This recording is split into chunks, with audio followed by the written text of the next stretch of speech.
Okay, I believe that we are live for Leadership Uncertain Adventures in Love and Power, uh, Power, Confusion, and confusion, and Dignity. dignity.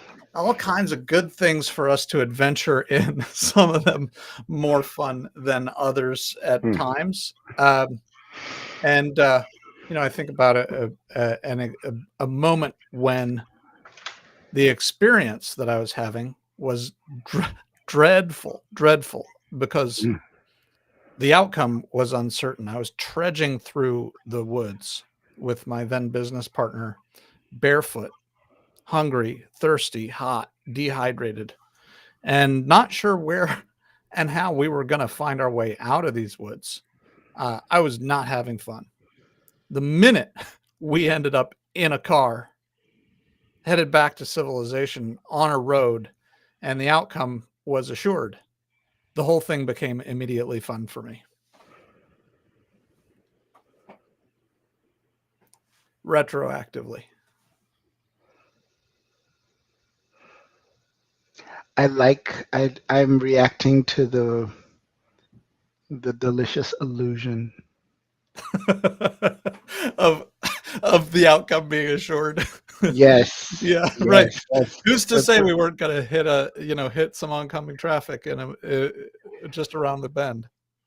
But yeah. that was the experience. Was going from true or false, going from uh, an outcome, a known outcome and present discomfort, to a, a known outcome and present comfort. Both just changed.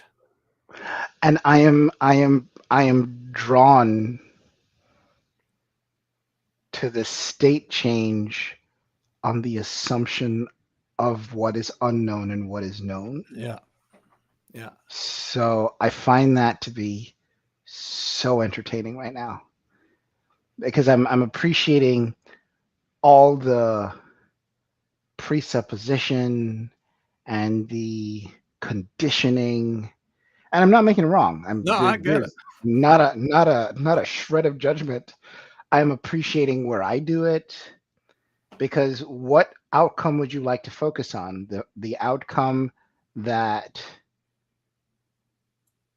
I mean, look at all the choices. So while you were barefooted in the forest, beginning to get hungry and highly uncomfortable, I know for me, a lot of times that stimulus is an incredible opportunity to surrender. Mm. It's happened a few times in my life where intense discomfort has opened up so much clarity and joy, especially in on an unknown and uncomfortable situation. And so it's interesting to me that and we do this, there's this projection that there is an unknown. No, the future is known. 85 years from now, there's a really great chance that you won't be alive. Right. That is assured. This is absolutely statistically more sure than you're getting home safely once you are in that car. Totally right. And interestingly, what you're talking about, that surrender, brings me back a few hours earlier in that Mm. very same story, when I was facing upstream with my ankle pinned under a rock Yes, you told me that story. Hmm. and very heavy water holding me under the water. Very heavy current holding me under the water, and I could not keep my head above water for more than a fraction of a second to get a breath. And speaking of assured, there was a moment when I recognized, if I keep doing what I'm doing, Death will come. I will be dead in a matter of minutes. And it was in that certainty that Mm. I found the presence of mind Mhm. to surrender long enough to conserve my strength for one more effort. That was the one that got me out. And then barefoot in the in the woods. Well, so you raise a great point, and you haven't even realized that you've raised it yet. Or maybe I do. Well, maybe you do. I'll give you credit. We'll find out together. Yeah. I am intrigued, and this goes to motivating my team. This goes to creating vision and mission, and managing the internal dialogue that calls me to be the best leader that I can be. And that is the phenomenon of conditional happiness. Mm, Conditional happiness is a beast because it suggests that your emotional state is predicated upon a series of external situational conditions having to be aligned just right for you to project something that brings you what you think is peace right. or happiness. If X, Y, and Z fall into place, then I can be happy. You're right. I did not know I was bringing it up. And so the conditions, the context have to be right in I mean, order. and consider you had not had food, you Right. had not put on shoes. All that changed is you got into a 2-ton vehicle. And so death transferred Yeah. from being on foot to being in this vehicle that can now kill you. Right. But the projection of what we think can now happen, and the fact that we are now moving towards something that looks like a different future that is more in line with what we are hoping or have as far as our expectations being aligned, means that now we can settle and justify a different series of chemical reactions that we call emotions. Yeah. Look at that. We think it's the past and the present that create our emotional state. It is, in fact, our prediction of the future.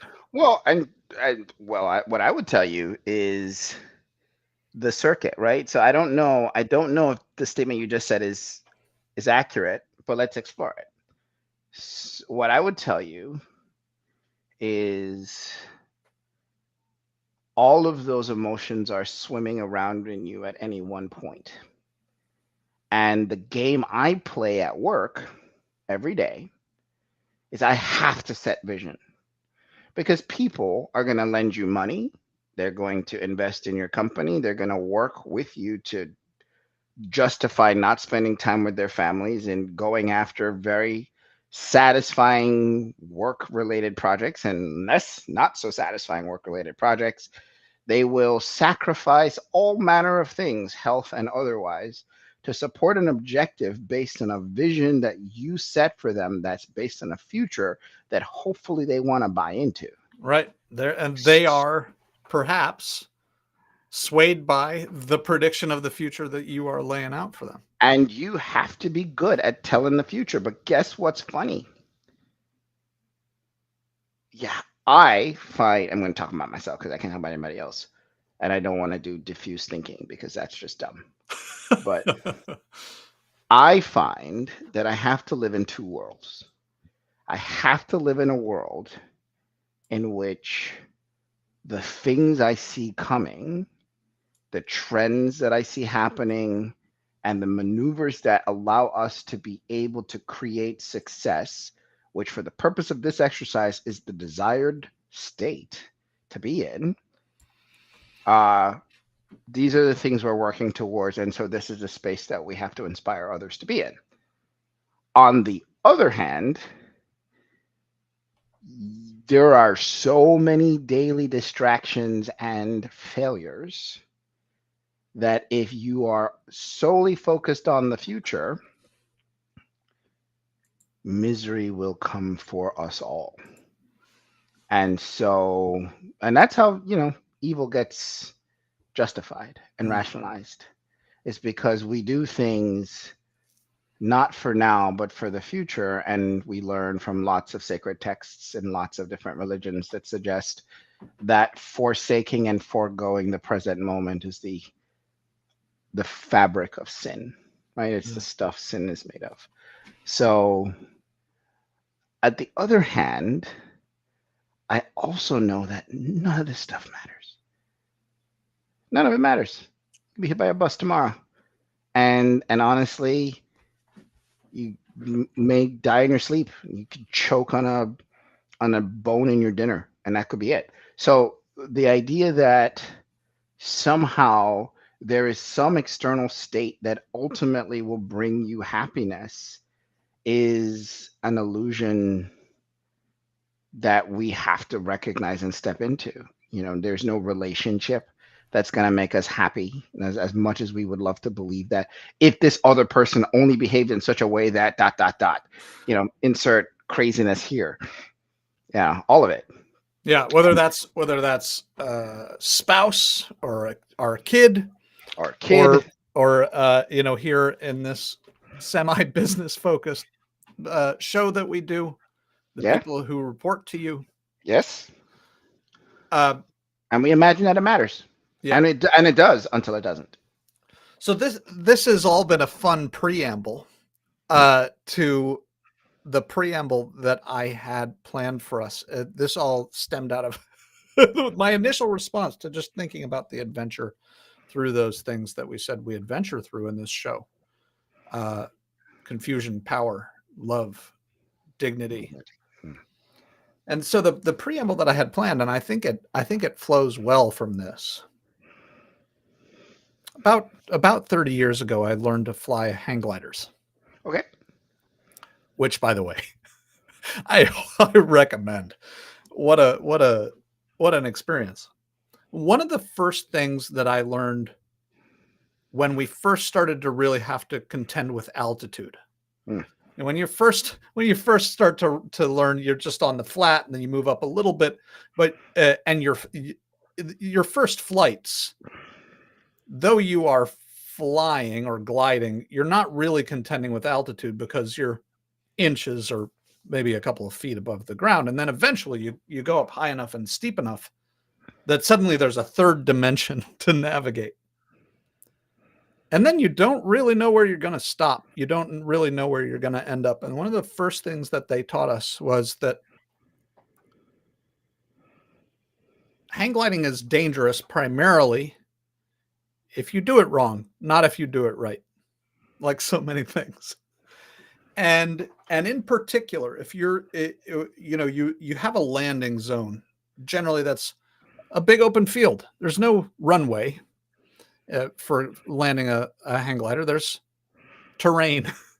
You're looking in a big open field, and if there's a big open field with one tree in the center, you're very likely to crash into that tree. Not because there isn't vast open space for you to land in, but because what happens is that people get fixated on the tree. Yeah, for sure. And our brains are designed to take us where we look. Yes. So what I thought we might talk about today is the role of fear in leadership. Because that's what has us focus. That's what has hang glider pilots focused on the tree, is not at all that they want to go there. It's that they are concerned, they are fearful that they will go there, and the fear turns itself into a self-fulfilling prophecy. Well, if you've ever had any kind of interaction with children, you know that there is no neocortical capability to determine, to negate the negation. Like you can't process the word not. Don't think about an elevator. Don't think about an alligator. Don't think about an elephant. Right. Don't touch that. Don't touch that. Don't touch that. Don't do that. Don't sleep there. Don't interrupt. Don't stand so close to the television. All of these things are predicated on the idea that we don't respond very well to negated ideas. And so, a world in which we are inspired to do is usually trumped by a world of failed avoidances. Wow. Well said. Yeah. So that is a human condition, and fear is in that category, right? So the idea is that there is an idea that preoccupies you, and your subconscious has no capability to remove the negation. So all it sees is the thing you've put in front of it. It doesn't matter that you have a big red sign that says, I don't want this or don't want to think about it. By virtue of the fact that you're thinking about it suggests that you want it. And you're going to find, I mean, they say the same thing about race car drivers, right? You don't look at the center. You don't look at the center median. You don't look at the wall, because you will hit it, just because you are drawn to what you focus on. Yeah, that's how our nervous system is wired. So in my world, I'll tell you how that shows up, because I am terrified a lot. A lot of big things happening and stuff I don't understand, with people I can't control, in situations I have no idea how to resolve. That's my day. And how I get through it is actually a concept that you taught in one of your classes many years ago. Actually, there's the reason we're friends, is because you have a very healthy relationship with the word influence. Let me make that a better point. You have a very healthy relationship with a concept, with the universe that carries the word influence. And influence is augmented by, in my world, inspiration. So I have trained myself never to act unless I have an inspiration that takes me to a place that I want to go, as opposed to a place I don't want to go. And that has taken the better part of 2 decades. Yeah, it's not about what I don't want, it's about what I want. And I will sit in the Chinese philosophy of Wei Wu Wei and do nothing, even if it's painful, if I detect 1 ounce of I don't want in my action. And Wei Wu Wei is the art of doing nothing. Just powerful attention. It is conscious inaction, where everything in your spirit is screaming to do something, but a lot of times doing something is just for doing something. And if you're inspired by hate, anger, fear, dread, worry, concern, then chances are whatever you do in that state will be stained with that inspiration. So the results, as much as you would love to believe that they would be positive, are likely to just dovetail back into something else that is of that quality or nature. Yeah. I spent the morning with the leadership team of a firm where they are not bringing in the revenue that they want to bring in. And the team, it's kind of the team who executes is the team who sells, and they're executors. They're all out in the field and essentially meeting up with clients who have called them in for something in particular, and where their bread is buttered for the most part is in the ancillary needs that they find on top of that. Okay. And the leadership team has been very concerned about the revenue, and they've been talking ad nauseum about the revenue, and their team, being not sales people, are getting further and further away from the sales behaviors that they've wanted. And what we spent the morning on was this idea that a sense of purpose and mission is like water behind a dam of fear. And when you lower the fear enough and raise the water level enough, you'll get the action. And because they've been acting from fear, they've been increasing the levels of fear of their people. Not only the fear of failing to deliver for the company. Sure. That's been one fear. There's also the fear of what Josh Braun calls commission breath, when they go and are interacting with customers whom they wish to serve, and to whom but you can smell the desperation. You can smell the desperation. If you're, I mean, it's a real challenge for those of us who are in sales, right? Where you want to push from your mind all the things that cause you to need, Mhm. but nobody buys from a needy salesman. Yep. Everybody buys from the salesman who I mean, I'll be honest, one of the most beautiful things that my business development person says, and I am reminded to simply say it often enough, she'll say, I'm not in sales, I'm in Mm. service. You know, if you are helped by what I have to offer, then great. And I'll tell you, one of the most beautiful things in my world is where, and this happened a couple times this week already, where I actually don't want the sale. I don't want this person to do business with me because they are in a messed up situation. I don't want to be part of it. However, I have a really hard time being in a situation where somebody I know is cooked and they're just getting bad advice. Mm. So I spent an hour today with one such prospect, and I just told them all the things that have to be true for their situation to be successful. Mm. And I gave them resources so that they can go do. I don't have any faith that there will be a deal that comes out of it, and that's okay because we will have done what is right. Now, what's really strange is that I've done that enough for the last few years, and we've become known as being folks that aren't tethered to the sale. So it's not uncommon for us to talk customers out of spending more than they have to. Yeah. Like, why are you going to buy this expensive thing from us if you can get the same thing for the same outcome for a much cheaper price? Let's focus on having your needs be met at the highest quality. And if we make sense, fantastic. If we don't make sense, fantastic. I don't want to be anywhere that I'm not supposed to be. And because that's been our disposition, people will spend 2 or 3 times more on us when they have decided that, you know what, there really isn't someone better out there for what's supposed to happen. I love working with the folks that I was working with this morning because after a little bit of kind of peeling back the layers of the onion, they started talking about, oh, I was just last week talking to a customer who said, somebody else is going to do this for a third the price.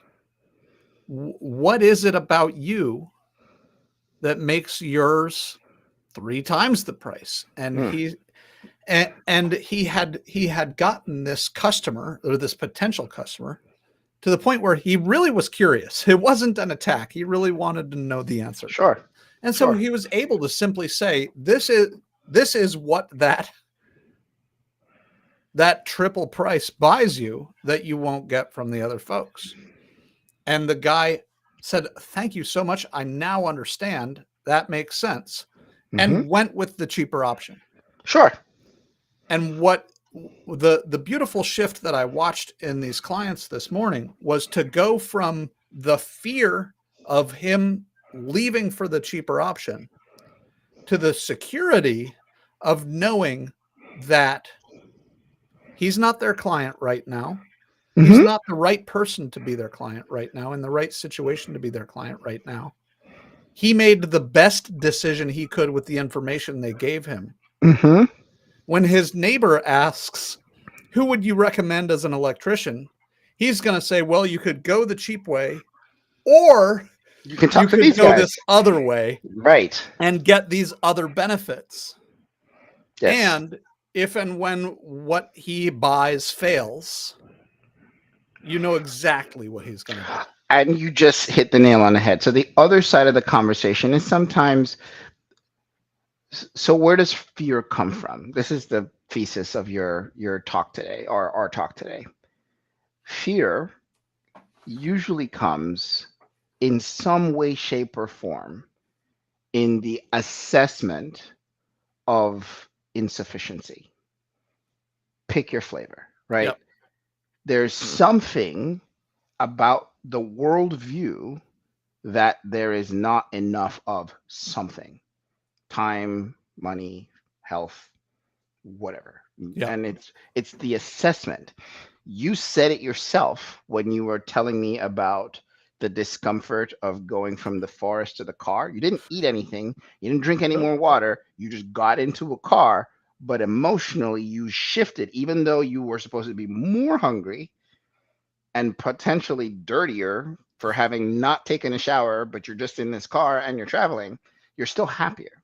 Why was that? Because your assessment of the situation had radically changed. So that fear is an assessment of a global insufficiency of some sort, right? Yep. And if we can understanding it doesn't help, but if we can internalize that the assessments are our gift. Like we have the power to reassess at any point. So if you can reframe to recognize, wait a second, and I will tell you on my favorite assessments, not because anything I say is true. It's just what are my results when I behave as if the following is true. Everything is a gift. Get into an argument with my wife. This is a gift. What is possible now? Get into some kind of issue because my project manager or my lead processor delivered bad data to a customer and now we got to fix it. This is a gift.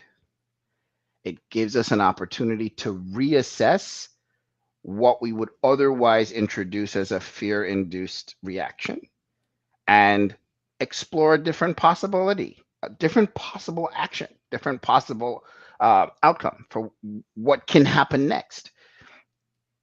And the practice has been rewarding I can because imagine. I tell you, we have choices, right? We can either ex- accept the assessment. Oh my God, the sky's falling. This is terrible. My life sucks. Blah blah blah. Whatever the internal dialogue. And I'm not discounting it. I'm not saying that truly terrible things cannot be absorbed and metabolized and processed. Just if you're going to do it, recognize that you're involved in a sustained choice and you have options. Don't ever forget that you have options. And that's the big leadership lesson for me and for all the other people out there trudging along, recognizing that the trudging is an assessment because it's actually easier to skip. Say more about that. So, What it is easier to skip. How do you as mean? opposed to trudge. Skip. Yes, to skip. Yeah. Right. Yes, literally. Yeah. One of the things that I remember was how impossible it was. I was 16 and I remember we were training at the high school. It was the back then it was the cadet competition team, Miami Springs cadet competition team, and we were training to go into our next competition cycle for drill team. And one of the things that the trainer said that we had to do that day was run 10 miles. And it was at the end of the day, after 6 hours of a training cycle, it was like 14 kids left in the training group. And I had to run 10 miles with them because I was given an order. And I learned something really important that day because I did not think I could run 10 miles. Mm-hmm. But I didn't run 10 miles forward. I ran it backwards and screaming at the kids to keep up. And strangely enough, because I was focused on trying to run back and get the ones that had straggled behind, and then run with them to catch back up to the group, and then get back on the front, and turn around and sing and scream and cajole and threaten and beg. And after a few hours, we were done because so much of the focus was on other people that I managed to do way more than the 10 miles. And it was a team effort that brought us through. And the focus was completely different. If all I had to do was focus on my own pain and how much my calves hurt running forwards for 10 miles, I would never have been able to do it with the kind of fervor that was required of me to get 14 other people to do it with me. and the So physical demands to support it. what was your focus during that time? Why were you running back to the trudgers? What were you looking to do? So the task was to have them all complete the 10 miles together. Mhm. And my goal, my job, my order was to get them all to run 10 miles.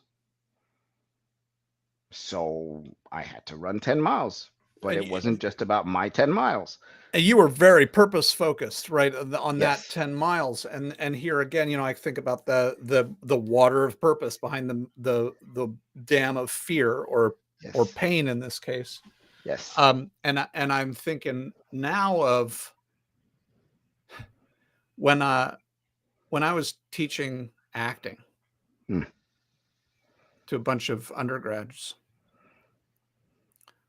There's an awful lot of fear in to overcome in acting effectively and acting well and acting in ways that make us interested and engaged as an audience and not thinking of this person as a hammer or something like that. Because you've got to be present. It's not about putting something on. It's about letting something out. Sure. And my students were understandably, a lot of them inhibited. Hmm. And when I was in college, I'd made up a game I called Tail. It's essentially hide and go seek.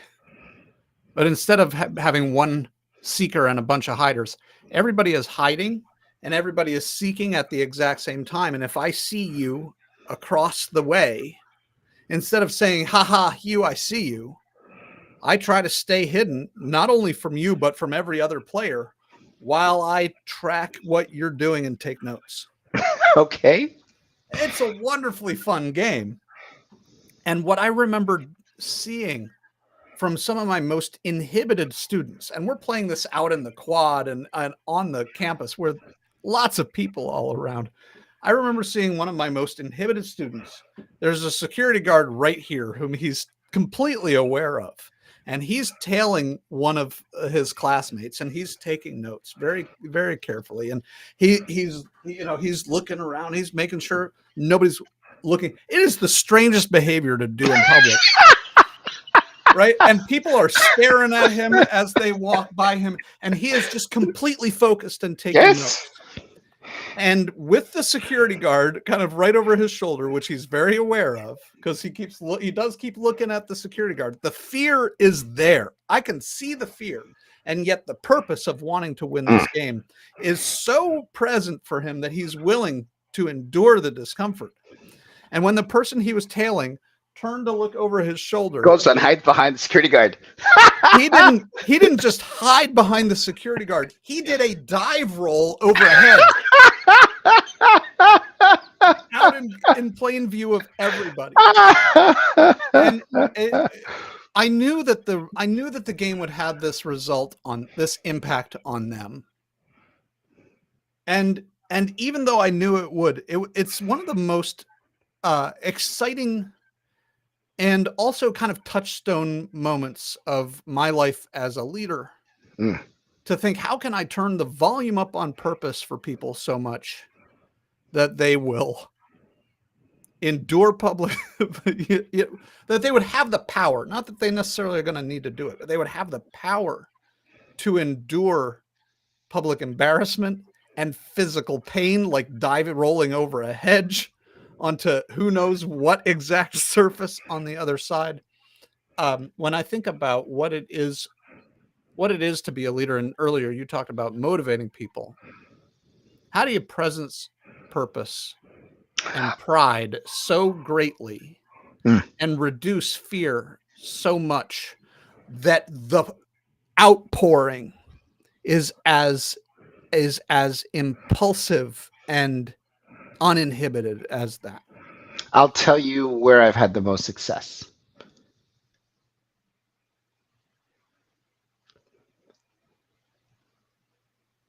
The easiest idea to sell is your own.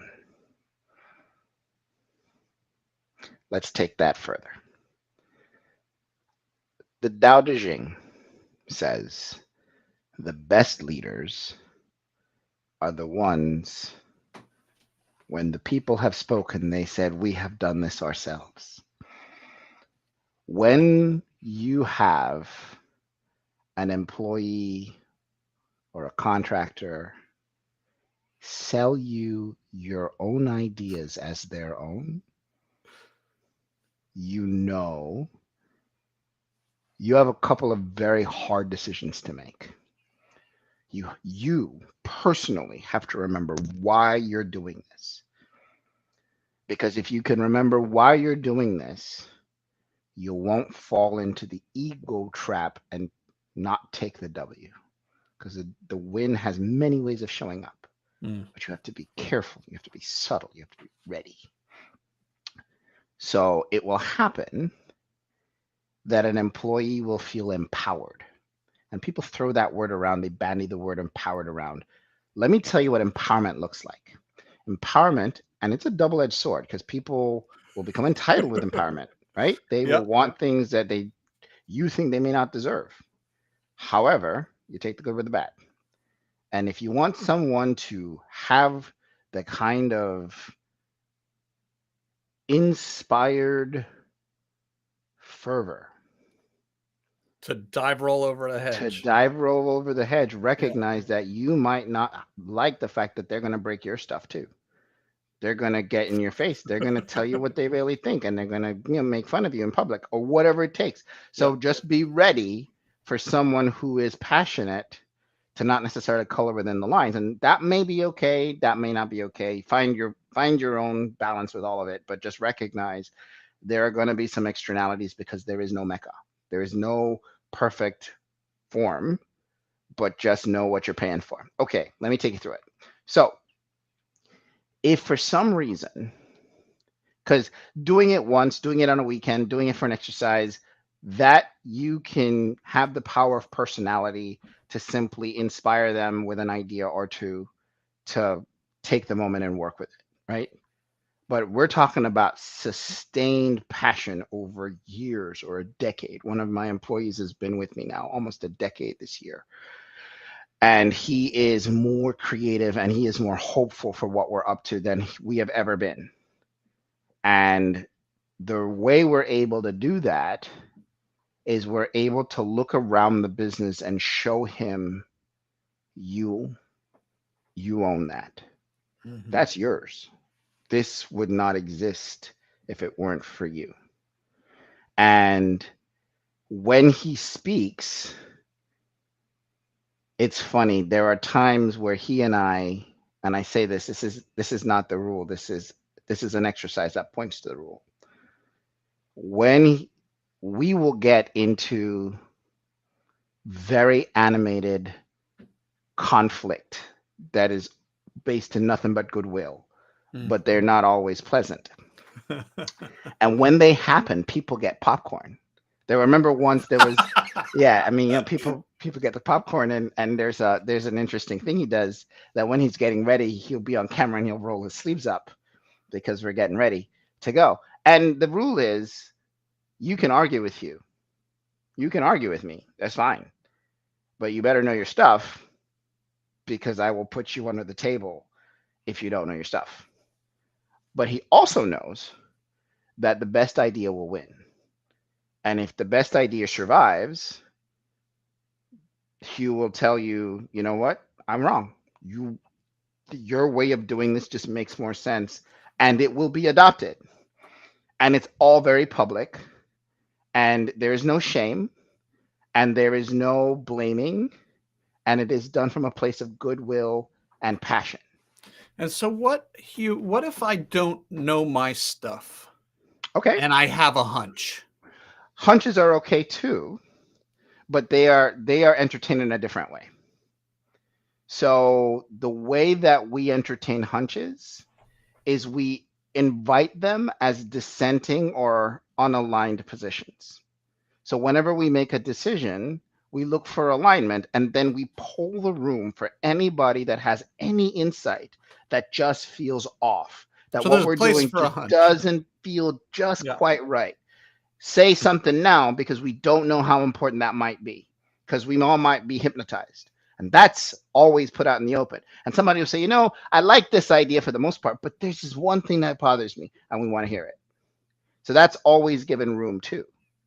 I love it. And we won't move on until that part's done. And so the culture of being able to celebrate other heroes, and this is what I was talking about.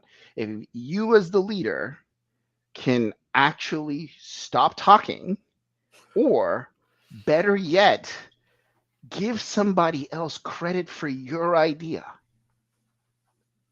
because it's been regurgitated and it's come out as something fresh and new for them, and they want to now take that as far as it can go, because that's the thing that they can now put a stake in the ground about and get excited about and go do something with it. And you don't have to own that idea anymore, and all you have to do is just relinquish credit. Mm-hmm. If you don't know why you're in business, a lot of business owners have the name of the business be their own because they like their name to be called. In one of the CEO peer groups that I lead, we are this month reading the book, The 5 Temptations of a CEO by Patrick Lencioni. Excellent, easy, quick, beautiful read. Send me the link, please. Will do. One of the temptations of the CEO, how does he articulate it? It's I will find it here, and I think you're pointing to it. It's I'm not going to find it quickly enough that I feel good about using everybody's time this way, but it's essentially putting your career, your ego above outcomes. And it's told in the form of an allegory. And the wise person in this particular tale asks the CEO, who is the subject of the tale, what was the best day of your life? And he said, oh, I think it was the day that I was appointed CEO. Oh, wow. And the wise person says, imagine a president, saying the best day of his life was being elected. And the CEO says, that makes sense to me. Oh, wow. Right? Imagine a football coach saying the best day of his life was being appointed coach, as opposed to the day he led his team to some victory or winning, yes, or through a very bad loss, which can be just as powerful. Yeah, right. And what is it that you are leading your team to? Anyway, wonderful book.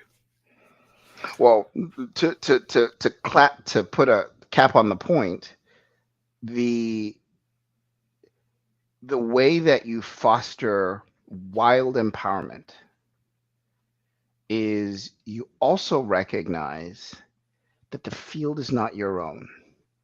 So we run a back to front organization. What does that mean? A lot of people think about top down. We run back to front. I'm in the back. I have everybody's back, and the front line requires, as they are serving customers, and the people behind them support them so that they get to deliver what we said we're supposed to do. And as the executive leadership, we've just got everybody's back. We are making sure that they have the resources they need. They have the logistics, the contracts, the language. We're preserving the culture. We're choosing folks that will help us not just internally, but externally advance our culture. So that means I'm selecting customers that are not going to create unnecessary chaos to my team, because I don't care how much money you're paying me. You may destroy our culture because you guys are toxic, right? So I have a responsibility to protect my team from toxic customers. So part of the way the ecosystem works is that everybody has a voice and everybody has an opportunity to leave a mark if they want to. And so those who are inspired by that, it was a really powerful moment the other day. This just happened. I tend to be a smart guy in the room. I used to be the smartest guy in the room. One of my lead technologists was having a conference and he was asking me a question in front of the group, but he also knows that I sometimes have a habit of snapping to an answer, because a lot of times I can see 2 or 3 steps ahead, or so I think. And he felt comfortable enough to say, Hugh, listen to me. Hmm. Listen to me. Listen all the way through before you interrupt. And then he went on with his point. And I really appreciated that. I really did. Because they know me, they trust me, they trust themselves, and they trust the environment enough to be able to be passionate enough to get out a full idea and defend their space to be able to express themselves. And they don't have any problem telling the CEO of the company, hey, dude, shut up Listen, and let me talk. The fact that that could happen was amazing. it's huge, and it's the opposite in some respects of one of the things that happens when leaders are fearful, and we all are, and privilege the fear over some other means, is that we can tend to, if we make fear the point, or if we buy into the fear sufficiently, we tend to pass it on. Mm. And whether it's we pass it on in like kind, or Transmute it. what's that? Transmute it. Transmute it, right? I mean, I think about the expression "wait till your father comes home," right? Yeah. Like that we hear, or some leaders that I've known who are proud of, yeah, I put the fear of God into them. Yeah. And what are your thoughts about how effective that is at driving results? So the greasy consultant answer is always it depends, right? There's a reason for that answer. It does depend. Here's how I feel about it. And I've learned a lot. I promise I'm not going to talk about my daughter because she doesn't like what I talk about her on camera, so I won't. I'm going to talk about my experience as a father. I'm not going He to talk about my says daughter. talking about it. Yeah, that's how I get around it. I've learned a lot about short-term solutions, medium-term solutions, and long-term solutions. Here's what I've learned. Mm-hmm. Fear is a hyper short-term tactic to get results. And even so, it's even when utilized, it is just damaging. It's just damaging stuff. It So has a cost. always.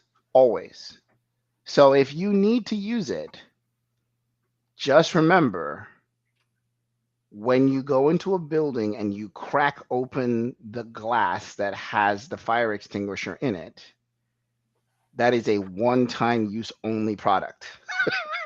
Yeah.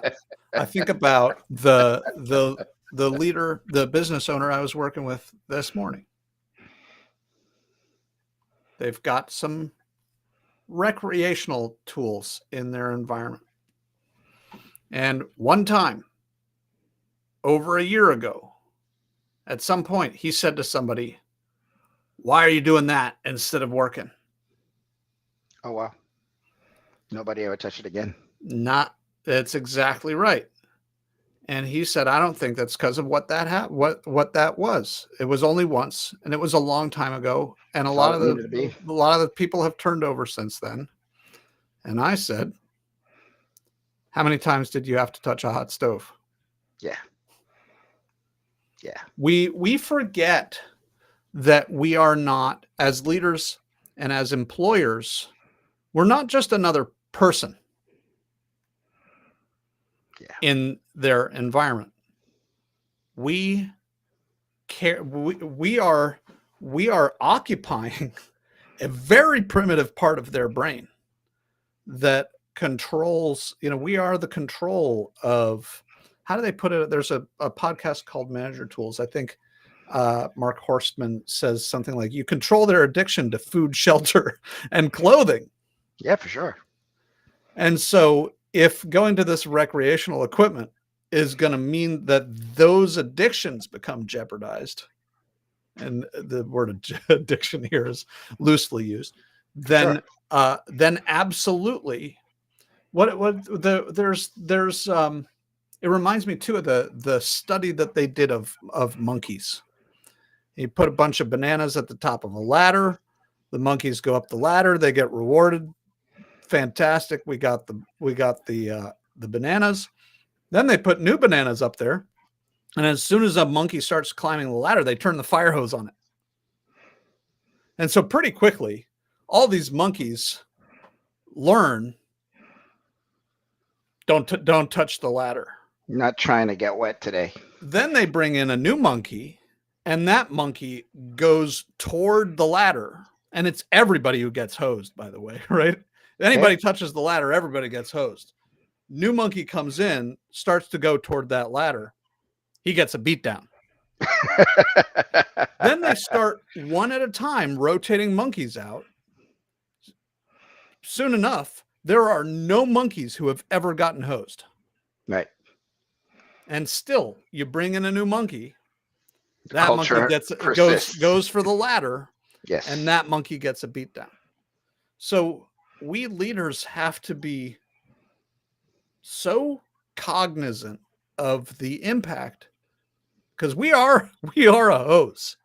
If we turn the hose on somebody even once, it's going to have lasting impact. You're not wrong. You're not wrong. So to conclude the question you asked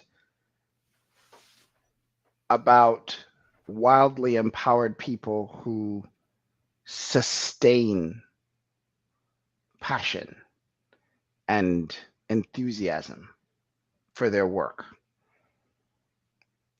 I've found that if you can ride the compliment of making sure that they are heroes, you make them a hero in the story, the chances that they will continue to find ways to be heroes is addictive.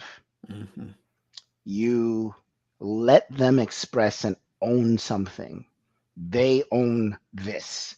I remember I used to own stores in North Carolina. I had a manager once. When she would talk about the store, she would talk about it being her store. Mm-hmm. And her store was one of the most profitable places I ever owned. My name was on the lease, but her name was on the window, right? Yeah. You have them, you give them the freedom to be a king of a realm or a queen of a realm. Mm-hmm. So there is a place where you are the guest. If that's a pocket of expertise, because that's the thing they do, and you are coming in as the humble student, and you have to be willing to be the humble student. If you don't want to be the smartest guy in the building, stop being the smartest guy in the building. Yeah. Just recognize that there is a place, an expertise that you get to be humble around. And then finally, if you can give them the opportunity to teach others, mm-hmm. then they become a part of the infrastructure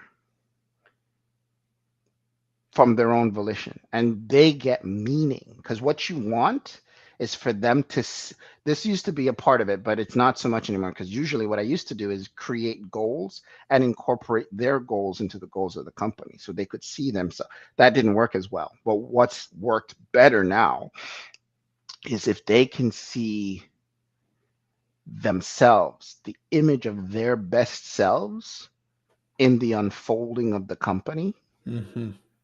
then you'll have a situation where they'll be coming up with things you never thought were possible.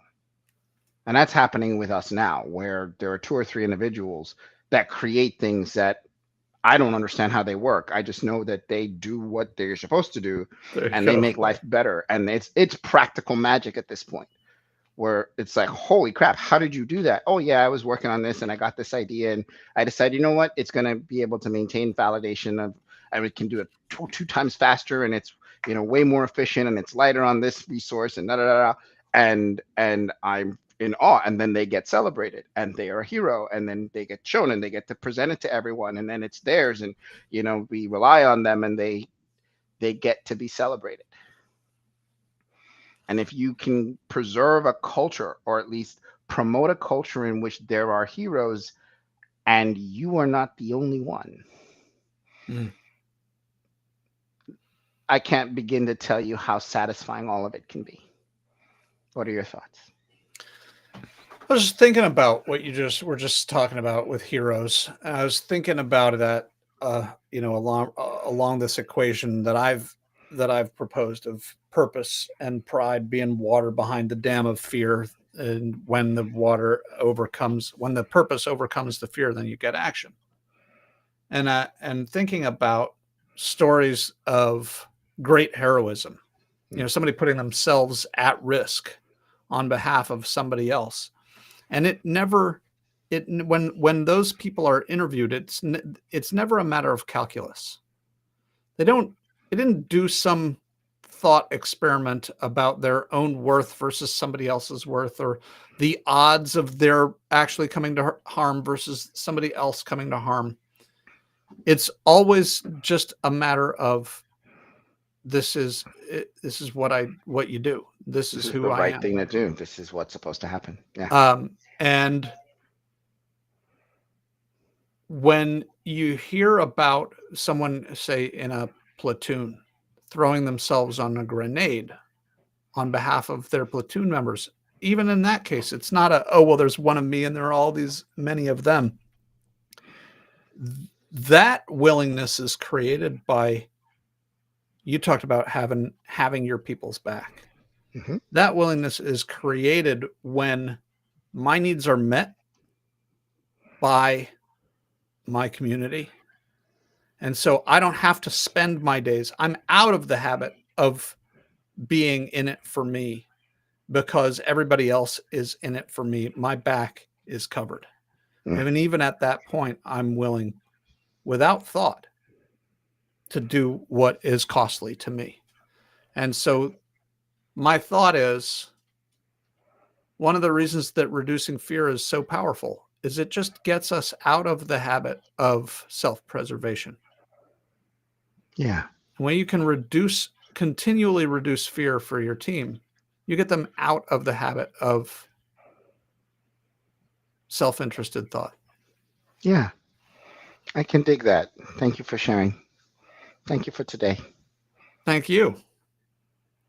And thanks everybody for joining us. I hope this has been time well used for you, listening to Hugh and me talk as we do every couple weeks about adventures in confusion, power and love and dignity on leadership uncertain. Thank you so much, Aaron. Will we be here in a couple of weeks? I don't know. Well, my commitment is I'm going to be here. There's a good chance. Yeah. If you're here, I'm here. No worries. All right. Be well. Thank you for everything.